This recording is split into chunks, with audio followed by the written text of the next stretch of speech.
പ്രഭാതവന്ദനങ്ങൾ.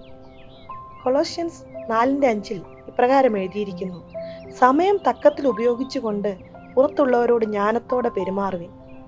സമയം തക്കത്തിൽ ഉപയോഗിക്കുക എന്നുള്ളത് വളരെ പ്രധാനമായിട്ടൊരു കാര്യമാണ്. ഒരു കുശവൻ ഒരു പാത്രം മെനയുമ്പോൾ അതിനു വേണ്ടിയിട്ട് എടുക്കുന്ന ഒരു ടൈം, അതിനു വേണ്ടിയിട്ട് എടുക്കുന്ന ഒരു അച്ചടക്കം, അതിനു വേണ്ടിയിട്ട് ചെയ്യുന്ന ഒരു ത്യാഗം, അതൊക്കെയാണ് അതിനെ ഒരു നല്ലൊരു പാത്രമാക്കി മാറ്റുന്നത്. അതുപോലെ തന്നെ ഈ ലോകത്തിൽ എന്ത് ജോലിക്കും അതിൻ്റെ മഹത്തരമായിട്ട് അത് കാണണമെങ്കിൽ അതിനൊരു അധ്വാനവും അതിനൊരു അച്ചടക്കവും ഉണ്ട്.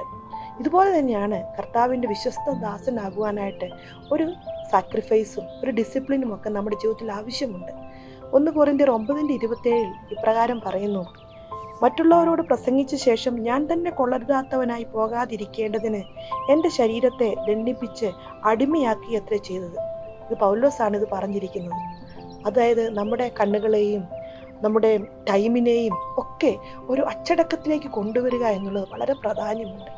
സങ്കീർത്തനം 119:37 ഇങ്ങനെ പറയുന്നു: വ്യാജത്തെ നോക്കാതെ വണ്ണം എൻ്റെ കണ്ണുകളെ തിരിച്ച് നിന്റെ വഴികളിൽ എന്നെ ജീവിപ്പിക്കണമേ.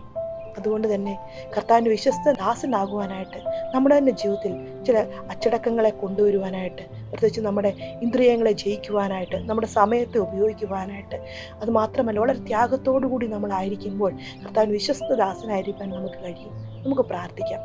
ദൈവമായ കർത്താവെ, ഞങ്ങൾ ഒരുമിച്ച് പ്രാർത്ഥിക്കുന്നു.